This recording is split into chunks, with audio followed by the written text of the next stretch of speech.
In this 6th tutorial video, we'll look at importing a CSV file representing a set of DNA samples, and we'll go ahead and add those samples to a 96-well plate. As before, you can go ahead and follow along with some of these details on our documentation page. And once again, if you want to try this for yourself, you can go ahead and download a zip file containing some example CSVs from our documentation. Before I begin, I'm going to check to make sure I have at least one empty 96-well plate to put my DNA into. So I'm going to do a quick search for empty, and I'll limit my search to containers, and sure enough I see that I do have some empty 96-well plates. If I want to, I can click on this card, and that will actually show me that the plate is completely empty. And in the overview section, I can also see that this plate is in box 4, which is in my storage room, and if I want to, I can go to the room to retrieve this plate ready to use for the experiment. Now let's take a look at the CSV file representing the samples we'll be importing. You can see here each row represents one sample, and each column represents some sort of metadata associated with that sample. You can see in this case we have a decent amount of metadata associated with each item, and we have a total of 96 different samples that I'm going to import today. You can also see over here we have an empty column called parent sample in RSpace. Now if I wanted to, I could set up this import event in such a way that all of these incoming samples would all be assigned to an existing sample inside RSpace, so that then we would have 96 identical aliquots of some material. Or I could set this up in such a way that I would have 10 aliquots of one sample and 10 aliquots of the next sample and so forth. But in this case, we are going to let RSpace automatically create one subsample per sample by not specifying any particular parent sample that these subsamples will belong to. And RSpace will know that means it's going to have to assume that each new sample will yield one subsample. So let's begin. I'll go back to RSpace, and I'll go to Create, and under the CSV import area, I will say Samples. I'll go ahead here and choose the CSV file I'd like to import today. Let's choose 96 well plates with one subsample each. Let's go ahead and choose that file and say Open. I could at this point create a brand new template based on the data that's in that CSV file, which would then enable me to then import automatically or manually through the API or through CSVs additional samples in the future based on that template. But I've done this particular import many times before, and so I already have an appropriate template all set up in RSpace. So I'll look for 96 well in my list of templates, and then I'll choose the one that is going to be the one that I'd like to use today.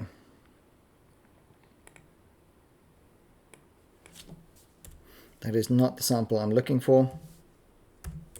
If I just do a search for 96, perhaps I'll find a template that I want.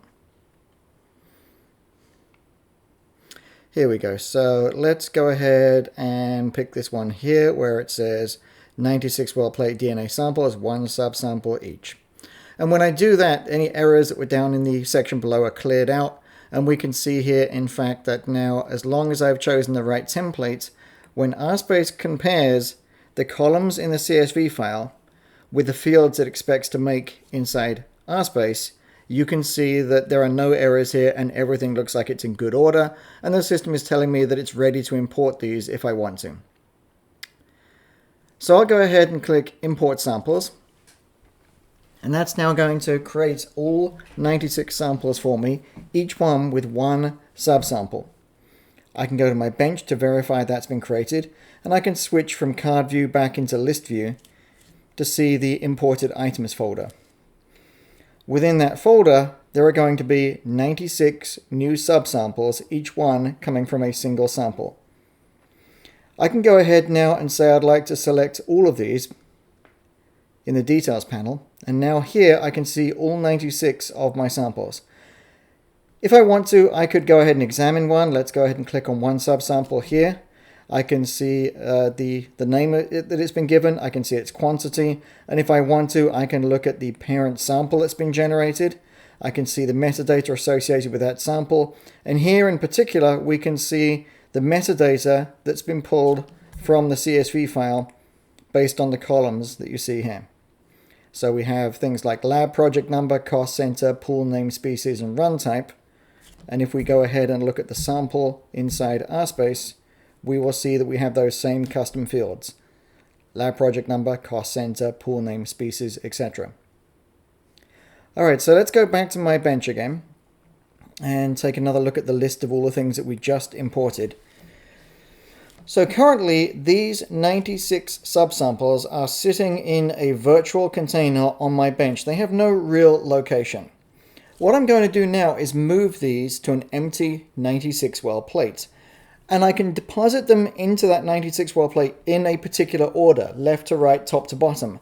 And I can control that order based on the order of the subsamples that you see here in this list. Now currently our import mechanism only supports importing subsamples into flat list containers. We can't yet define exactly where each sample is going to go in a 96 well plate. So in order to get the subsamples into that plate, this is a two-step operation. First of all, I do the import with a CSV file, and then I move the subsamples. If I like the order they're in here, that's fine. If I want to, I could also choose to reverse this order or manually adjust it any way that I want. For now, let's assume that this order is fine. I'm going to select all 96 of my subsamples by clicking the Select All button and verify that they've all been selected. Now I'm going to go ahead and click Move, and I'll look for my empty 96 well plate that I'd like to move them to. Here we can see an empty 96 well plates. I can see all 96 of the wells available in my move dialog. What I'm going to do now is drag across those 96 well plates like this with my cursor, and you'll see RSpace telling me how many are selected. Now I can see that all 96 are collected. When I release my mouse, all of those will be placed into the 96 wells. Now you can see here we have kind of a rainbow coloration in this 96 well plate. What's that telling me? Well, each of my subsamples is given a slightly different color depending on whether or not it comes from the same parent sample. Because we see this rainbow-like spectrum, this is telling me that these are 96 subsamples drawn from 96 different samples. In other words, all 96 of these things are slightly different. If the color of all of these items in this well was identical, that would tell me that I'm adding 96 identical aliquots drawn from one sample.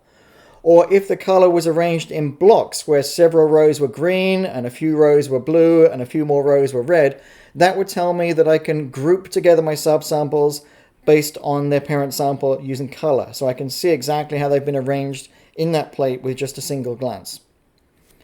Okay, so now that I've put my 96 separate subsamples from 96 separate samples onto my 96 well plate, I'll go ahead and click Move, and that will complete the move for me. Now if I want to, I can now move that 96 well plate somewhere else, and since I've now moved all of my samples out of my import folder, this import folder is now empty, so I can go ahead and say trash. I can also go ahead and look at my list of containers, and I could go ahead and search for my empty 96 well plate that we just filled up with things. I'm going to actually sort these by last modified to bring the one that I changed up to the top. So here is the 96 well plate that we just filled with samples. Since it's no longer empty, I'm going to go ahead and edit its name. So I will change this to something like algae 96 well plate, and I'll just add the words DNA tutorial too as well, just to make this one stand out from other 96 well plates in the system, and say save. You can see we have a unique identifier for that 96 well plate. I can scroll down here if I want to and take a look at the contents. I can select any one of these to get more details about it, or I could select more than one if I wanted to, or deselect any of these. I can also go ahead and open the one that I've selected to get more details of that particular aliquot. And if I want to, I can also go ahead and get details of the parent sample from which that aliquot was drawn with the custom metadata here. Now notice that one of the things that I could also do now is if I wanted to split that aliquot, I could go ahead and do that by duplicating it, or I could go ahead and create new subsamples and split them into multiple additional subsamples. This separation between samples and subsamples in RSpace is actually extremely useful for allowing you to define how groups of similar or identical things are related to each other. Finally, the 96 well plate that I'm working with now, if I want to, I can actually move it to a new location. So let's actually do that. Let's go ahead and go back to the list of containers. And I'll search for the word tutorial and look for containers with that word in them. Here's the 96 well plate that we renamed earlier. I can select that now and I could say move. And perhaps now I'm going to move that to my sequencing room, and specifically I'll move it to this freezer where I'll be storing it until I'm ready to actually use it later. So let's set that as the target. If I want to, I can also go ahead and put it on a specific shelf too as well. Let's go ahead and do that here. Set, whoops. Oh, goodness. Let's actually use this bottom shelf here. There's more room available in that one. Set the shelf here and say move to move the item to that bottom shelf. So now I've imported some samples, I've added them to a 96 well plate, and I've saved the 96 well plate to a specific shelf on a specific freezer. Now you can try this again for yourself if you want to. All you need to do is just download the appropriate CSV files from our documentation page. If you want to, you can then walk through this video, pausing it as necessary. You can edit that CSV file if you need to for your own needs. And you can go ahead and follow through with the procedure that you see here in the video. If you have any questions with this video or any of the other tutorial videos that you've seen, do feel free to contact us at support@researchbase.com, and we'll be happy to help you or maybe answer your questions about this entire import procedure.